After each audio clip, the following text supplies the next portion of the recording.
I grew up in Dallas. I grew up with a single mom, and she was raising 4 kids in total. I was the oldest daughter. Have an older brother, a younger brother, and a younger sister. We grew up pretty poor. My favorite memories come from when I lived in a 1-bedroom apartment with my whole family. I just felt like we were very concise. We were very unified. Even though it was some of our worst years, it somehow was our best years being a family. Growing up in church to me meant going to church, participating in church, but never having a relationship with God.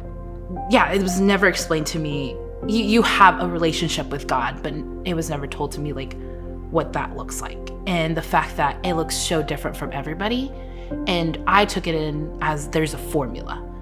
And I had such a guilt growing up because I couldn't crack the formula. Growing up and going to church, you saw everybody have this life of mom, dad, siblings, house. Everything that you see in the movies, you saw, it's something we never had. We lived in a 1-bedroom apartment. We rotated through beds because we didn't have enough. And then you see people in the youth group, they go off to college, come back, get married, have kids. But I didn't see that as my future because I didn't even know if I could afford to go to college. So after high school, again, college wasn't a thing, so I took 2 years off and went straight into working. And I worked with this family in their business. So all of a sudden we're working at 40, 50 hours a week. I decided to go to community college, working full-time, going to class, about 12 hours. And I thought I was living the American life. It was the go, go, go. You're putting yourself through college, everybody's cheering you on, you're doing great. But nobody ever stopped me and asked me if I was exhausted, if I was okay. I would go to church, teach Sunday school, and again, praise for that. You're working so hard, you're going to school. How do you have time to teach Sunday school class? And it's like, it's because I love it. Yet, there was no relationship with God. There was no prayer. I was attending church, but I wasn't part of the church. I look back on those days and it's just like darkness. I was the first one to leave the house. I was the last one to come home. I didn't get invited anywhere because I didn't have time to be friends with anybody.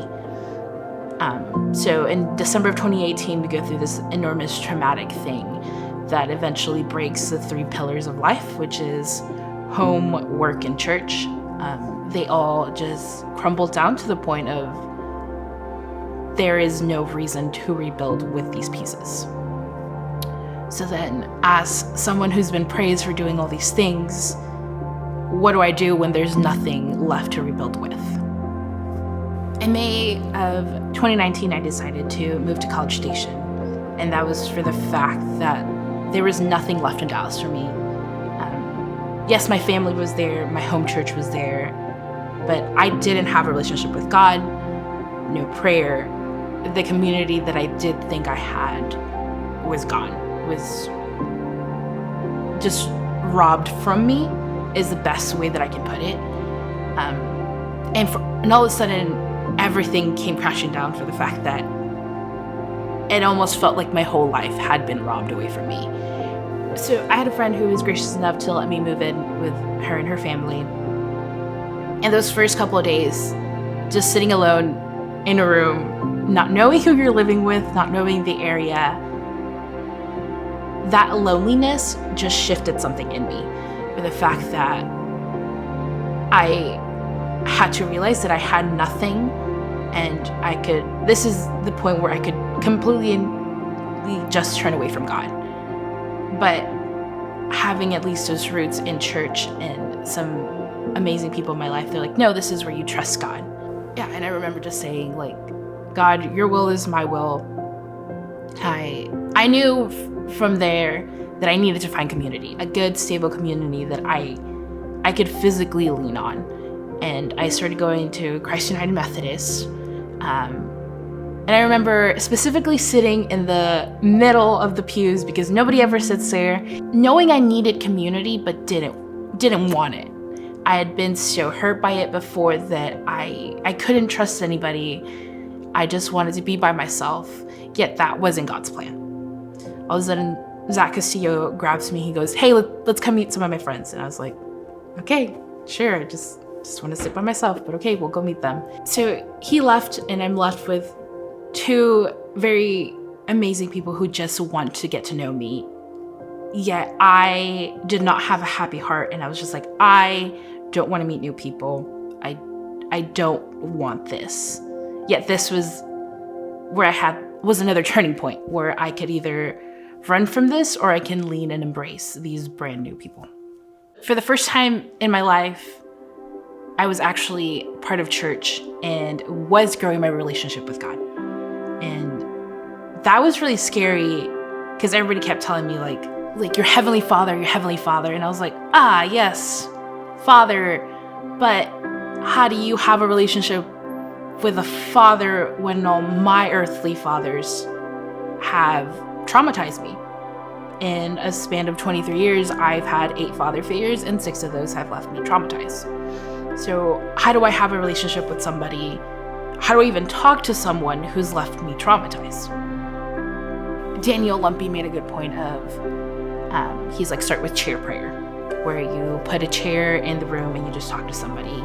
And that was very therapeutic for me, for the fact that I could just sit in my room and pour out everything to somebody.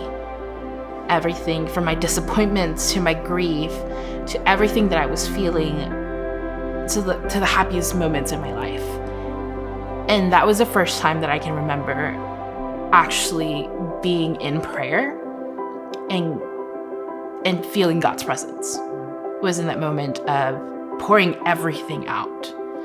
And that made another shift in my life where now I talk to God everywhere that I can and at any point. The place where I was working at, you couldn't feel God's presence. And so I would take the time out of my day and I would pray in my car, and I was like, God, let me be your vessel. Let me pour into these people, have your hand over a conversation. And it was the first time in my life that I was very, very intentional with prayer. And that grew my confidence in prayer and just my relationship with God.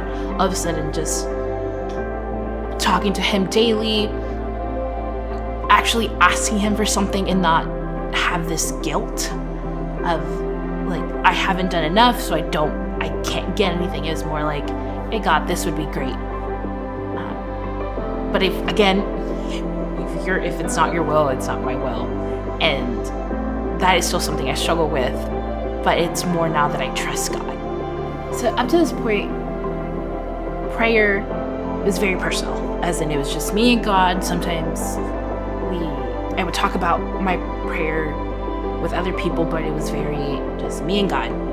And yeah, in May of 2021, I went to UR with some of my friends, and I was told that there's a prayer room. And in my mind, it's prayer stations. I, again, get to pray by myself, get to pray to God, go image to image, it's going to be okay. I get there, and it's a room, it's dim, and there's other people there. So you sit down, and somebody prays for you. And for the first time in my life, I was open to the idea of someone praying over me. And I get there and just spill my whole life story to this woman. And the most impactful thing was that she said, let Margie accept the fact that she is your little girl. And for the first time ever, I did. I accepted the idea that, I don't have an earthly father, but yet here I am, and I am God's little girl.